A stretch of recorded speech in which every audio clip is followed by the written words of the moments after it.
So how's it going, bosses? Hope everyone's having a fantastic fall. I thought it'd be a good idea to put together my top 5 list of the fall fragrances I'm going to be wearing the most this fall and winter. So I'm going to be back in just a second with that top 5.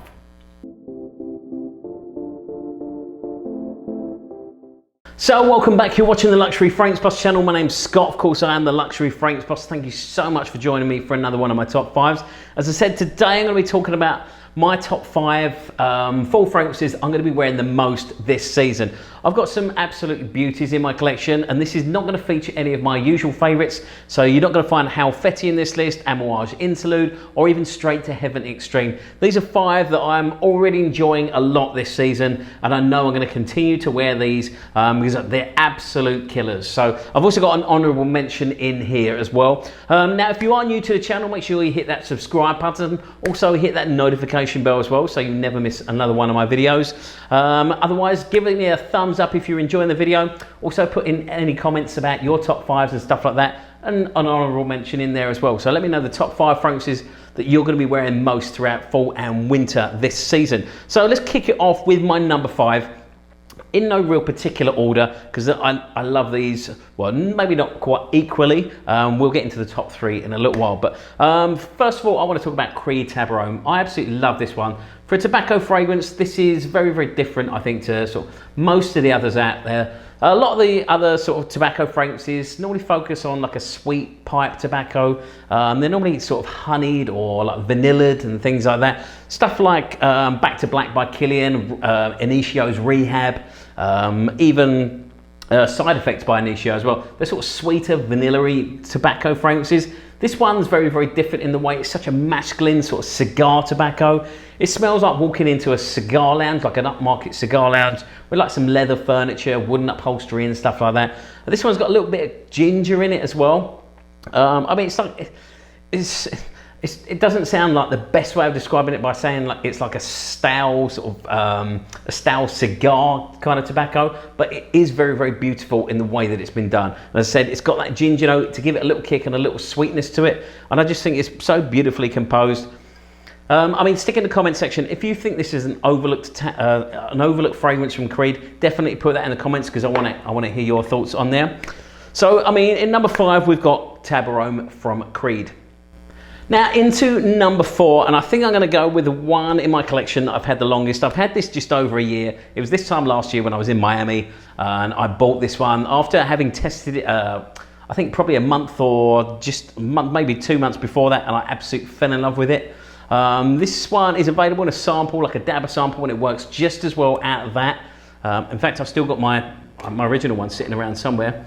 Found it earlier, there we go. So yeah, as you can tell in there, it's a very dark coloured juice, and that's because it's this one right here, Black Afgano from Nasomatto. There's something about this fragrance I just can't get enough of.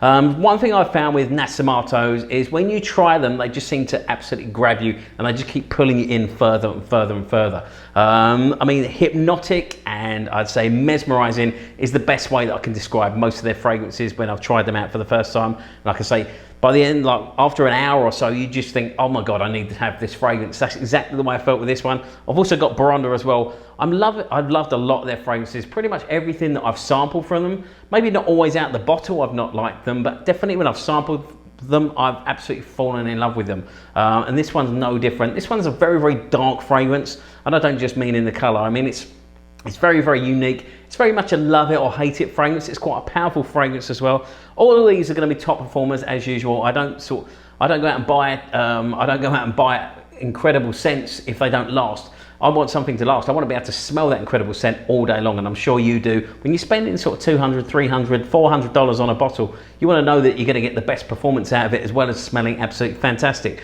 So this one, I mean, when I bought this one, I remember I came into this one with a very open mind when I tried it out. I looked on reviews and things like that on sort of on Fragrantica and things, and it seemed sort of very 50-50 split down the middle. You either loved it or you hated it. So I went in with an open mind. I absolutely loved it. So Black Afgano is my number 4. So into the top 3 then. For my number 3, I'm going to go with one of my more recent acquisitions. This is from a smaller indie house called Kerosene. This one right here, Blackmail. I absolutely fell in love with this one. This made it onto my top 5 to buy before I die. The first time I tried this, I sampled it. I remember my wife wanted to celebrate that evening because she had closed one of her, well, she had closed on a house. My wife's a realtor, so she wasn't buying a house. She had just sold one. So we went out to one of the local bars after I finished work, and she said, "Oh my God, what are you wearing tonight? I really, really love it. If you want to go ahead and buy it, definitely you can." That's what I heard in my ear anyway. Whether she actually said that or not, but that was the go ahead for me to go ahead and buy this. Obviously, almost a year went by before I actually did go and buy it. I'm so happy I did though, because I absolutely love this one. This one is that sort of perfect blend between. It sits, for me, this sits right in between Interlude and By the Fireplace. For those of you that find Interlude a little bit too much, or By the Fireplace maybe a little bit too sweet, this one sits perfectly in the middle. It packs quite a little punch to it. It's not as overwhelmingly strong as Interlude, but I think it sits perfectly where it is. I mean, you got about 4 to 5 feet of projection out of this one, and the longevity is just as good as Interlude as well. But yeah, you got a little bit. It's something a little bit sweeter, and there's something a little bit like nutty. That sort of that nuttiness that you get from By the Fireplace that sits in this one as well. So I mean, absolute phenomenal fragrance. My favourite so far that I've tried from Kerosene. There's a couple of others that I've been trying as well, but nothing sort of quite hit the spot like the way that this one did. So in number 3, we've got Kerosene's Blackmail.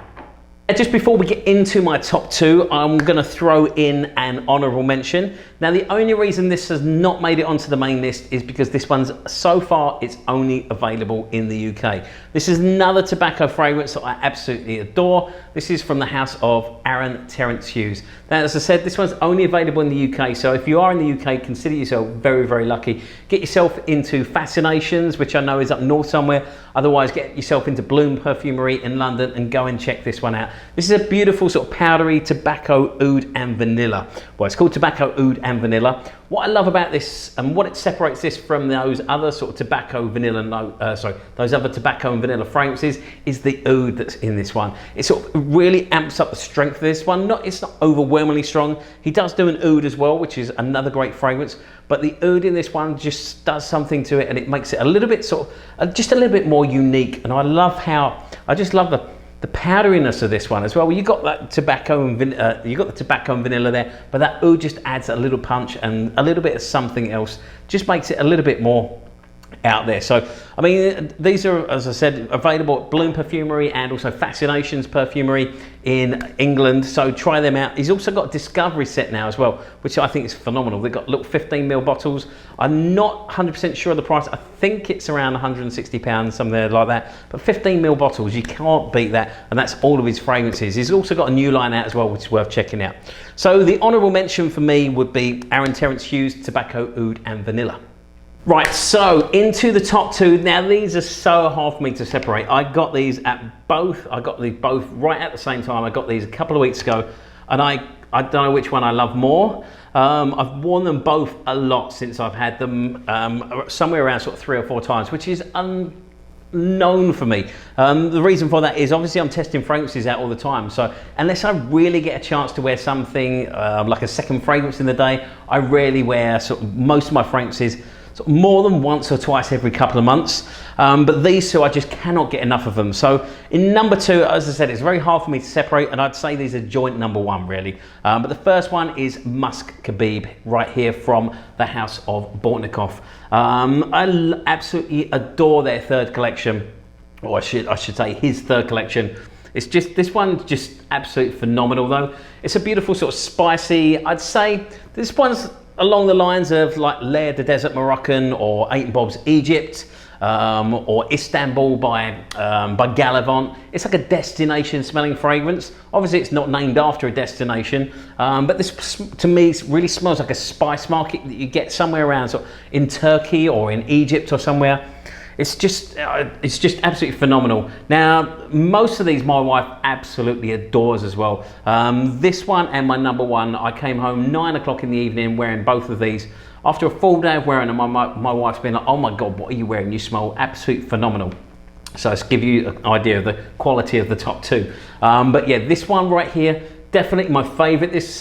I put this just above Oud Monarch, but the third collection with the Amber Cologne and Musk Cologne is definitely my favourite collection. Not quite as fond of the last collection. I mean, they're great fragrances, they're just not for me. That third collection is just perfection, if you ask me.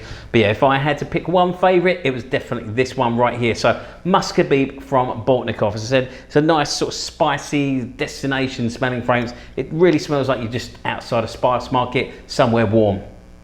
So my number one fragrance that I'm going to be wearing this fall and winter, I am absolutely in love with this one, and I mean, this is one that I got, as I said, I got this and Musk Khabib at exactly the same time, and I've worn both of them about 4 times each so far. And I wore this one the day after I got it. I wore this one today, so I can still smell it right on my neck. So although I will keep smelling the bottle as I'm talking about this one, the one I'm talking about is from the house of Andy Tower, and it's L'air du Desert Moroccan. Sorry, it's not L'air du Desert, it's Au Coeur Du Desert.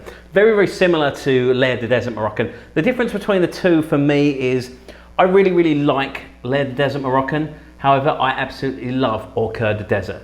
This did something to me when I first tested it that I just didn't get from L'air du Desert Moroccan. I didn't feel the same way about that one as I do about this one, which is why I went for this one. This one's a bit more expensive. It's an X-Straight version, so it is purer. It's not quite as strong as LDDM. However, for me personally, I find it a little bit smoother. I find it, there's maybe a little bit more sweeter. I mean, as you can imagine by the name of it, obviously L'air du Desert Moroccan is the air of the desert in Morocco, but this one here is the heart of the desert. So this one, to me, like the best way I can describe, I mean, both the scents very, very much smell like, if you're like for anyone who's been to Egypt or sort of around that area, and you're like in the desert area, and just that sweet sort of spicy smell that blows off the sand around sunset, that is what they smell like, and it's just absolutely mesmerizing. I really cannot get enough of this scent. I mean, just to show you, I mean, I don't know if you can see the level of the bottle right there, but I've already worn quite a bit of this one already, and I'm really, really enjoying it. So, I mean, that's my top 5, as I said. I hope you put in the comments, let me know your top 5s.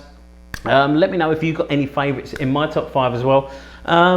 Besides that, don't forget to follow me on Instagram. You can find me at Luxury Fragrance Boss.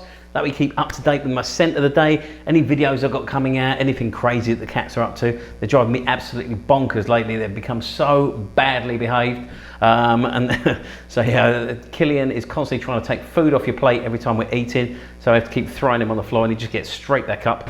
For those of you that don't know my cats, Killian is one of my cats. He's the very, very naughty one. They're both very cute, but it's a good job they're very cute, because otherwise I would have kicked them both out on the street by now. Just a couple of little new things as well about the channel. I'm trying to work on the channel, sort of up the quality for you guys. So over the weekend, I bought myself a new lens for my camera. I got myself the 30mm lens for my camera, which I'm really, really enjoying. I'm loving the lens so far. As you can see, I've got some new backlighting as well, so I can change up the colours and the backgrounds a little bit. I'm working on getting a new background as well. But yeah, I mean, let me know what you think of the changes if you're still watching at this point. So besides that, stay smelling fantastic. Look forward to seeing you very soon, and thank you so much for watching.